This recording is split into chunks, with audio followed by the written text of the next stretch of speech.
Hello Venu. ఏంటన్నయ్య, నేనే మాట్లాడుతున్నాను. వదినెక్కడా? వదినా వదిన్ని భుజంగరావు సీమంతానికి తీసుకెళ్ళాడు. లాయర్ దగ్గర కాగితాలు తీసుకో. లాయర్ దగ్గర కాగితాలా? అలాగే, ఇప్పుడే వెళ్ళి తీసుకుంటాను. దాని దుంపదగా అర్థమైందండి. వేలు చూపిస్తే చేయి తింటాడు ఈ గరుడాచారి. నాకింత దూరం చెప్పాలే. చూడండి, మీ అన్నగారి కూతురు సంతకం లేని సెంటు భూమి కూడా అమ్మలేరు. మొత్తానికి పాత విరోధాలన్నీ మర్చిపోయేట్టుగా మసిపూసి మారడికాయ చేసి అమ్మాయిని ఏదో ముగ్గులోకి దింపేశానండి. సమయం చూసి ఇప్పుడు సంతకం పెట్టు అని అడగచ్చు. కొంపదీసి అది బెరిసి కొడితే ఆ అమ్మాయికి ఇంగ్లీష్ ఎలాగూ రాదన్నారు కదండి. మనకు కావలసిన మ్యాటరు స్టాంప్ పేపర్స్ మీద టైప్ చేయించేస్తా. ఎందుకు ఏంటనే అమ్మాయి అడిగితే ఏవో నగలు ఇవ్వాలి ఇస్తానని చెప్పి తీసుకొచ్చానన్నారు కదా. అసలు నగలు బదులు గిల్టు నగలు ఇచ్చేసి ఇచ్చిన గుర్తు కోసం రసీదు అని చెప్పి సంతకం పెట్టించుకోండి. ఆ తర్వాత మీ కాళ్ళు వాళ్ళ చేతులు. లాయరు, నువ్వు ఏళ్ళు చూపిస్తే చెయ్యనే కదయ్యా, మనిషినే మింగేస్తావు. వేణు, ఏమిటిది? ఉన్నట్టుండి ఇలా ఊడిపడ్డావు. ఇంట్లో అంతా బాగున్నారు కదా? ఏం బాగుండటంలే వదిన. నువ్వు వచ్చి 24 గంటలు కూడా కాలేదు, అప్పుడే 48 కష్టాలు. నాన్నగారిని చిన్నిని చూసుకోవాలి, అమ్మతో అడ్జస్ట్ అవ్వాలి. నువ్వు లేని కొరత అందరూ ఫీల్ అవుతున్నారు వదిన. నిన్ను తీసుకెళ్దామని వచ్చాను. నువ్వు చెప్పేదంతా విన్నాను బాబు. కాకపోతే ఇవాళ అష్టమి, శనివారం, పైగా గ్రహణం అని కూడా ఏదో అన్నట్టున్నారు. మిగతా వాటి సంగతి ఏమో గానీ రాత్రి గ్రహణం మాత్రం కరెక్టే. చూడు బాబు, నీకెందుకు నాయనా శ్రమ? మంచి రోజు చూసి సీమంతం చేసి మేమే పంపుతాం. ఎందుకులే అత్తయ్య, పాప మావయ్యకి లేనిపోని ఖర్చు. నేనేమైనా పరాయి వాడినా? పనైందాకా ఇక్కడే ఉండి నేనే తీసుకెళ్తాను. అంటే నేను ఇక్కడుంటే మీకేమైనా?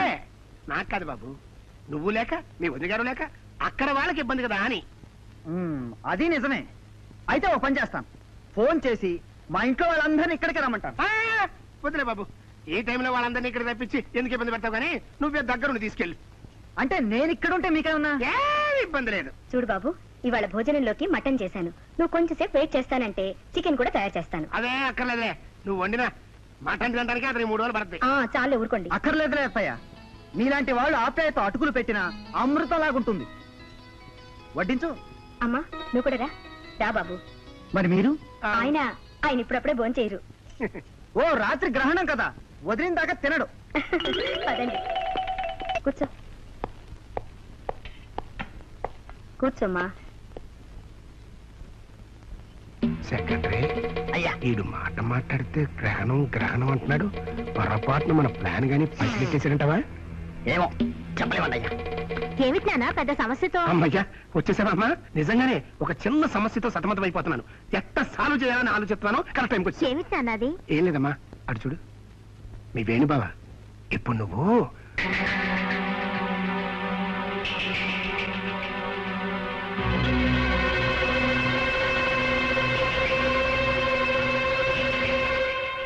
రాబావరా, కూర్చో. అబ్బో, ఏంటి ఇంత మర్యాద? రాక రాక మా ఇంటికి వచ్చావు. You are a rare guest. ఏ మాత్రం మర్యాద చేయకపోతే ఎలాగా? చేతిలో చిక్కాను, మీ ఇష్టం. స్పెషల్ కిళ్ళి తీసుకో బావా. మరి నీకు? నేను తర్వాత తీసుకుంటాలే. బావా, ఇప్పుడే వస్తాను.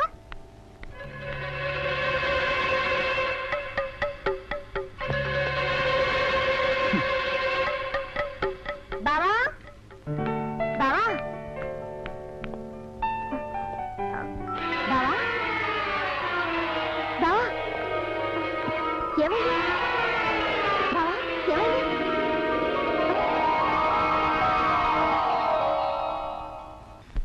అమ్మ సీత, మీ అమ్మ నగలమ్మా, తీసుకో.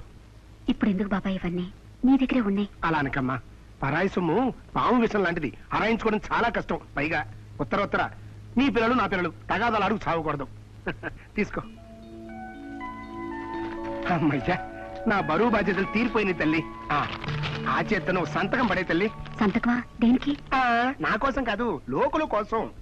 నగలు ముట్టినట్టుగా చిన్న రసీదు. కానీ బాబాయ్, ఇది ఇంగ్లీష్ లో. నేను రాయించా. ఎందుకంటే రేపు నీకు పుట్టబోయే బిడ్డలు, నా పిల్లలకు పుట్టబోయే బిడ్డలు తెలుగు చదివి చేస్తారా పెడతారా? అంతా ఇంగ్లీష్ మేడమే కదమ్మా.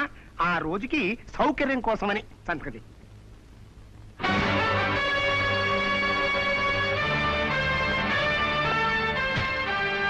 ఏమిటి అలా గుంట నక్కలా చూస్తున్నావు? మత్తులో పడి ఉండాలి కదా, ఎలా లేచొచ్చాడని ఆశ్చర్యపోతున్నావా? మత్తేమిటి? ఏం లేదు వదినా, తన కుతంత్రానికి నేను అడ్డు రాకుండా ఉంటానని బీడాలో మత్తు మందు కలిపి తన కూతురుతో నాకిప్పించాడు. అది కదమ్మా అది. వదినా, నగలు ముట్టిన రసీదు నీతో సంతకం పెట్టిస్తున్నాడు. నిజానికి అవి మీ నాన్నగారి ఆస్తి మొత్తం తన పేరు రాయించుకుంటున్న పత్రాలు. నీకు ఇంగ్లీష్ రాదు కదా అన్న ధీమాతో చేస్తున్న ద్రోహం ఇది. బాబాయ్, మా నాన్న రక్తం పంచుకున్న పిన తండ్రివి. కన్న కూతురు లాంటి నన్ను సీమంతం పేరుతో ఇక్కడికి తీసుకొచ్చి ఇంత ద్రోహం తలపెడతావా?